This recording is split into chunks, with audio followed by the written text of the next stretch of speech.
আসসালামু আলাইকুম রহমতুল্লাহি ওবরকাতুহু।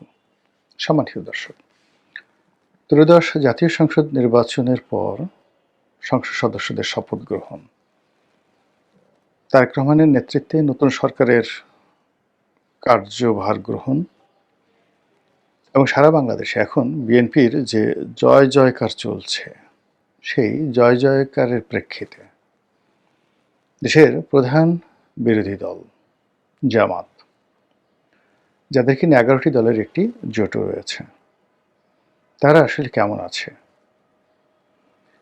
তারা কি সার্বিক পরিস্থিতিতে খুব সুস্থ অবস্থায় আছেন? নাকি তাদের মধ্যে ক্ষোভ বিরাজ করছে? এবং তাদের মধ্যে যদি ক্ষোভ বিরাজ করে, এক্ষেত্রে ক্ষমতাধর বিএনপি যারা আছেন বা ক্ষমতাসীন বিএনপি আছেন, তাদের জন্য কী কী ক্ষয়ক্ষতির কারণ হতে পারে, এই বিষয়গুলো নিয়ে সংক্ষেপে আলোচনা করব। প্রথমত, আজকের যে অবস্থানে আমরা আছি, আওয়ামী লীগ মুক্ত একটি বাংলাদেশ এবং শেখ হাসিনার 15 বছরের শাসনের পর বিএনপি যে ক্ষমতায় এসেছে, ক্ষমতার নেপথ্যের যে শক্তি, সেটি হলো আগস্টের 2024 সালের জুলাই আগস্টের যে বিপ্লব বা গণ অভ্যুত্থানের শক্তি এবং এটার স্পিরিট। বলা হয়ে থাকে যে জুলাই আগস্ট বিপ্লবের যে মাস্টার মাইন্ড, এটি অ্যাবসলিউটলি জামাত, এবং জামাতের প্ল্যান এ বি বা জামাতের যে প্রক্সি টিমগুলো ছিল, তারাই আসলে এখানে মূলত এই জুলাই আগস্ট বিপ্লবের নেপথ্য কারিগর। পরবর্তীতে ডক্টর মোহাম্মদ ইউনূস ক্ষমতায় আসা, তারপর উপদেষ্টা মণ্ডলীদের ক্ষমতা গ্রহণ, এর সঙ্গে মার্কিন ডিপ স্টেট পলিসির অনেক সংযোগ ছিল, যোগাযোগ ছিল। কিন্তু কার্যত গত 17টি মাস ধরে সরকারের উপর যে আধিপত্য, বলতে গেলে শতভাগ আধিপত্য এবং নিয়ন্ত্রণ ছিল জামাতের এবং এনসিপির। তো সেই অর্থে তারা যেভাবে নির্বাচনের কথা ভাবছিল, যেভাবে বিজয়ী হওয়ার হিসাবপত্র কষছিল, সেটি হয়নি। এবং সেটি না হওয়ার কারণে তারা এই গত 17 মাস ধরে যে একটা সুখকর অবস্থায় ছিল, এটি হঠাৎ করে এখন তাদের জন্য বিষাদ সিন্ধুতে পরিণত হয়েছে। আপনারা জানেন যে গত 17 মাসে জামাতের বহু গুপ্ত ব্যক্তি, যারা দীর্ঘদিন বিএনপির মধ্যে ছিল, দীর্ঘদিন আওয়ামী লীগের মধ্যে ছিল, অনেকে সিভিল সোসাইটিতে মিশেছিলেন, তারা ইউনূস জমানাতে এসে হঠাৎ করে জামাতের যে আদি এবং আসল রূপ, এটি নিয়ে আত্মপ্রকাশ করলেন এবং সরকারের বহু জায়গাতে সম্মানজনক পদে, লোভনীয় পদে, মর্যাদাপূর্ণ পদে তারা বসে গেলেন। কিন্তু বিএনপি সরকার ক্ষমতা আসার সঙ্গে সঙ্গে অনেকটা ঝড়ের গতিতে, উল্কার গতিতে এই যে পদ পদবিগুলোতে জামাতের আধিপত্য ছিল, সেখানে রীতিমতো ব্যবচ্ছেদ করে দিয়েছে। অনেককে বাদ দিয়েছে, অনেকের চাকরি যায় যায় অবস্থা, এবং আগামীতে অনেকের বিচার হওয়ার বা অনেকের বিরুদ্ধে মামলা হওয়ার সম্ভাবনা প্রকট। বিশেষ করে ডক্টর মোহাম্মদ ইউনূস এবং তার উপদেষ্টা মণ্ডলীদের বিরুদ্ধে মামলা করার জন্য অনেক পক্ষ নিষ্পিস করছে। আওয়ামী লীগের লোকজন প্রাণান্ত চেষ্টা করছে, দরকার হলে তারা ফাইন্যান্স করবে। এমনকি সিভিল সোসাইটি থেকে অনেক লোক চেষ্টা করছেন, এবং এই মামলা মোকদ্দমা হলে সঙ্গত কারণেই এর সঙ্গে জামাতের অনেকে জড়িয়ে যেতে পারেন। 1 2 নম্বর হলো যে এখানে যে বিষয়টি ইন্ডেমনিটি দেওয়া হয়েছিল গত 17 মাসে, সেটা হলো পুলিশ হত্যা সহ আগস্ট মাসের পরে যে সকল ঘটনা ঘটেছে একটা নির্দিষ্ট সময় পর্যন্ত, এখানে অনেকগুলো খুন হয়েছে, জখম হয়েছে, হত্যাকাণ্ড হয়েছে, এবং এটিকে বিপ্লবের অপরিহার্য অংশ হিসেবে বর্ণনা করা হচ্ছে। এবং এই বিষয়গুলো নিয়ে যদি মামলা মোকদ্দমা হয়, তাহলে অনেকেই ফাঁসবে। আর তার থেকে বাঁচার জন্য যে ইন্ডিমিউনিটি দেওয়া হয়েছিল, সেই ইন্ডিমিউনিটি যদি এখন বিএনপি জাতীয় সংসদে পাশ না করে, তাহলে সেক্ষেত্রে এই যে জামাত বলেছে তারা মাস্টার মাইন্ড, বা জামাতকে মনে করা হতো মাস্টার মাইন্ড, এই বিষয়গুলো নিয়ে জামাতের কপালে দুর্ভোগ আছে। কাজেই জামাতের লোকজন ভালো অবস্থানে নেই। তাদের মধ্যে ভয়, আতঙ্ক, দ্বিধা, অস্থিরতা কাজ করছে। ইতিমধ্যে আমিরে জামাত হঠাৎ করে অসুস্থ হয়ে পড়েছেন। আবার হাসপাতাল থেকে তিনি সুস্থ হয়ে বিবৃতি দিচ্ছেন। যে সমস্ত লোক জামাতের লোক টেলিভিশনগুলোতে দাপিয়ে বেড়াতেন, তাদেরকে এখন দেখা যাচ্ছে না। বিশেষ করে জামাতের যে বৃহত্তম যে ব্যাংকটি রয়েছে, ইসলামী ব্যাংক, এই ব্যাংকে তারা যে কর্তৃত্ব স্থাপন করেছিল, সেখান থেকে যদি আবার তাদেরকে বের করে দেওয়া হয়, এবং এটার সম্ভাবনা খুবই খুবই বেশি। কেন্দ্রীয় ব্যাংকে তাদের যে আধিপত্য ছিল সেটি চলে গেছে। এখন কেন্দ্রীয় ব্যাংকের মাধ্যমে যদি ইসলামী ব্যাংকে আবার সে বোর্ড পুনর্গঠিত হয় এবং সেখানে এস আলম বা তার সমর্থিত যারা লোকজন আছেন তারা যদি ফিরে আসেন, জামাতের জন্য রীতিমতো ডিজাস্টার। রাজনীতি করার চেয়ে তখন তাদের যে আগের জমানাতে পালিয়েছিলেন, এটি তাদের জন্য লাভজনক হয়ে পড়বে। এর কারণ হলো যে ক্ষমতায় থেকে আসলে অপমান সহ্য করা যায় না।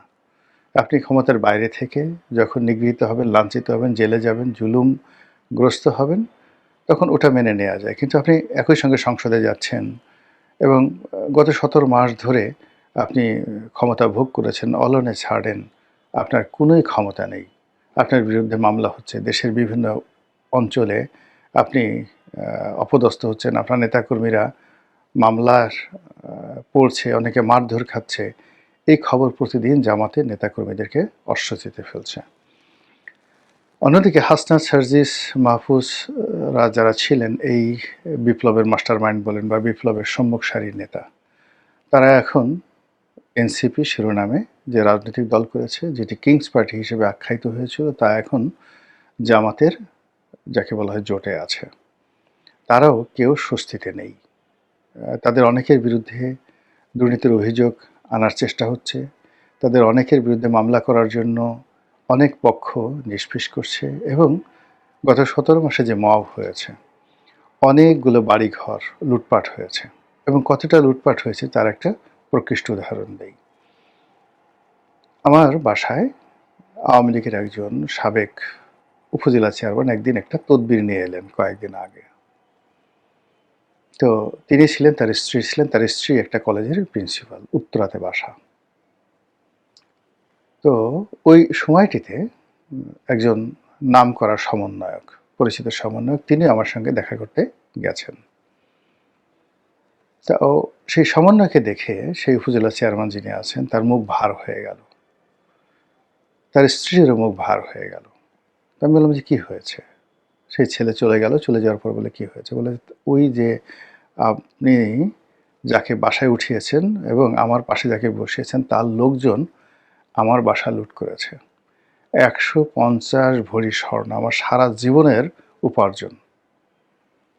সেই ভদ্রমহিলা বললেন যে আমি জীবনে কিচ্ছু করিনি, যখনই বেতন পেয়েছি ২,০০০-৩,০০০ টাকা যখন ভরি ছিল, ১৫০০ টাকা যখন ভরি ছিল, তখন থেকে স্বর্ণ কেনা শুরু করেছি। সেই ১৫০০ টাকার স্বর্ণ কিনে আমি ১৫০ ভরি স্বর্ণ আমার ছিল। সে পুরো স্বর্ণ সহ বাসার যা কিছু ছিল সব লুটপাট করা হয়েছে আর জ্বালিয়ে দেওয়া হয়েছে। এরকম অসংখ্য ঘটনা ঘটেছে গত ১৭ মাসে, যেগুলোর আর্থিক মূল্য আপনি হিসাব করতে পারবেন না। এখন ওই ভদ্রমহিলা যদি সুযোগ পান, তিনি অবশ্যই মামলা করবেন। ওই ভদ্রলোক যদি সুযোগ পান, তিনি অবশ্যই মামলা করবেন এবং যারা এই কাজগুলো করেছেন তারা খুব ভালো করে জানেন যে আসলে গত ১৭ মাসে কী হয়েছে এবং এই কারণ কী হলো, এনসিপির মধ্যে এক ধরনের অস্থিরতা কিন্তু বিরাজ করছে। অন্যদিকে সংসদ যেভাবে গঠিত হচ্ছে, তাতে করে জুলাই সনদ কিংবা উচ্চকক্ষ বা সংবিধান সংশোধন, ডক্টর মোহাম্মদ ইউনূসের যে ডিজায়ার, তার সেফ এক্সিট, তার বিদেশে যাওয়া, বাংলাদেশে থাকা, তার কর্মকাণ্ডের ইন্ডিমিউনিটি, সব কিছু এলোমেলো হয়ে যাচ্ছে। সরকার ঝড়ের গতিতে যেভাবে সিদ্ধান্ত নিচ্ছে এবং অনেক সরকারি কর্মকর্তা যেভাবে বিএনপির গুণগান গাইছে এবং বিএনপি যেভাবে সব কিছু নিজেদের করায়ত্ত করে নিয়েছে, তাতে করে একটা সময় যে আওয়ামী লীগ ছিল, আওয়ামী লীগের দ্বারা তারা নিষ্পেষিত হয়েছিল, কিংবা গত ১৭টি মাস ধরে তারা এই একটা নির্বাচনের জন্য ডক্টর মোহাম্মদ ইউনূসের পেছনে ছিল এবং তারা কোনো অবস্থাতে জামাতের সঙ্গে কনফ্লিক্টে যায়নি। তারা এনসিপির নেতাদেরকেও তোয়াজ করেছেন, তদবির করেছেন। এই জিনিসটি এখন তাদেরকে দেখে বোঝাই যায় না। যে সকল বিএনপি নেতা এখন মন্ত্রী হয়েছেন, অনেকে হয়তো এনসিপির নাহিদ ইসলামের সঙ্গে একটু ফোনে কথা বলার জন্য, একটু দেখা করার জন্য তারা উৎপেতে থাকতেন, কিংবা জামাতের আমির বা অন্য শীর্ষ নেতা যারা রয়েছেন, মিয়া গুলাম পারওয়ার, তারপর আরেকজন আছেন ডাক্তার নায়েবে আমির, তো ওনাদের সঙ্গে দেখা হলে, কথা হলে, মানে বিএনপির অনেক নেতাদের মুখে বলতে গেলে পূর্ণিমার চাঁদের হাসি চলে আসতো। এখন জামাতের আমির ইচ্ছা করলেও বিএনপির সেই সকল নেতাদেরকে টেলিফোন করে পাবেন না, তাদের সাথে দেখা করতে গিয়ে ঠিক আগের মতো সেই অবস্থায় থাকবেন না। এবং তিনি তার যে দরবার, মগবাজার দরবার, তার বাসার যে যে বাসভবনটি, এটি যেভাবে গত 17 মাসে মূল্যায়িত হয়েছে, রাষ্ট্রদূত গিয়েছে, ব্যবসায়ীরা গিয়েছে, বিভিন্ন মানুষ গিয়েছে, তো এটা একটা আনন্দ আছে, এটা একটা তৃপ্তি আছে, সেই জিনিসগুলো এখন নেই। না থাকার ফলে কি হলো, জামাত সঙ্গত কারণেই বিক্ষুব্ধ। এই কারণে বিক্ষুব্ধ যে তারা যেভাবে চেয়েছিল সেভাবে হয়নি। তারা স্পষ্ট বলার চেষ্টা করছে যে নির্বাচনে ইঞ্জিনিয়ারিং হয়েছে, নির্বাচনকে নিয়ে নানা রকম চক্রান্ত হয়েছে, এবং তাদেরকে হঠকারিতার সঙ্গে অনেক অনেক পদপদবীতে যেমন তাদেরকে সরানো হয়েছে, আবার নির্বাচনে তাদেরকে হঠকারিতার আশ্রয় নিয়ে পরাজিত করা হয়েছে। তারা ক্ষমতায় কাছাকাছি প্রায় চলে এসেছিল, এই ধরনের কথাবার্তা। আরও অনেক কথা সামনে বেরোবে, সেই কথা হয়তো যখন রাজনীতির পরিস্থিতি উত্তপ্ত হবে তখন আরও অনেক কথা বের হবে। এখন কথা হলো যে বিএনপি এখন রাষ্ট্র ক্ষমতায় আছে, জামাত সেখানে অভিমান করলেই বা বিএনপিকে আসে যায়, রাগ করলে কি আসে যায়, বিক্ষুব্ধ হলেই বা কি আসে যায়। জামাত যদি নিজেদের কপাল নিজেরা সারাদিন ঠুকতে থাকে, তাতেও কি বিএনপির ক্ষতি হবে? অবশ্যই হবে। এই কারণে বোঝার চেষ্টা করেন, গত 17 মাসে গুপ্ত অবস্থায় থেকে তারা আওয়ামী লীগের মতো একটা শক্তিশালী দলকে, এবং সেই আওয়ামী লীগের যারা তাবেদার ছিল, তারা প্রমাণিত তাবেদার, ক্রসফায়ার বলেন, গুম বলেন, হত্যা বলেন, অর্থ বলেন, মৃত্যু বলেন, সব কাজে আওয়ামী লীগের যে সকল আমলা কামলা ছিলেন, তাদের যে এক্সপার্টিস ছিল, তার 100 ভাগের 1 ভাগ এক্সপার্টিসও এখন বিএনপির পক্ষে যারা দাবিদারি করছে তাদের নেই।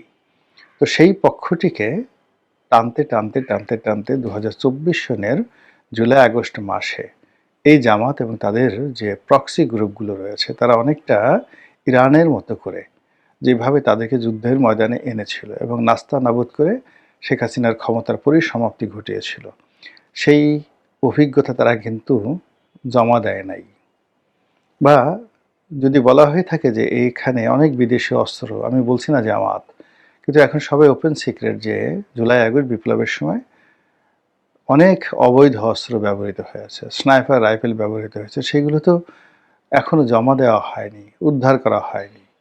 কাজেই এই অবস্থাতে জামাতের মাইন্ড করা, জামাতের বিক্ষোভ, জামাতের খুশি, রাজি নারাজি সব কিছুই কিন্তু সরকারের জন্য খুবই গুরুত্বপূর্ণ। বিষয়টি সরকার বা জামাত কিভাবে মূল্যায়ন করবে, নিজেরা নিজেদেরকে কিভাবে যাকে বলা হয় নেগোসিয়েশনের একটা জায়গাতে নিয়ে যাবে, বা একে অপরের কিভাবে প্রতিদ্বন্দ্বী হবে, এটা একান্তই তাদের ব্যক্তিগত ব্যাপার। মহান আল্লাহ আমাদের সবাইকে হেদায়েত দান করুন এবং হেফাজত করুন। আসসালামু আলাইকুম ওয়া রাহমাতুল্লাহি ওয়া বারাকাতুহু।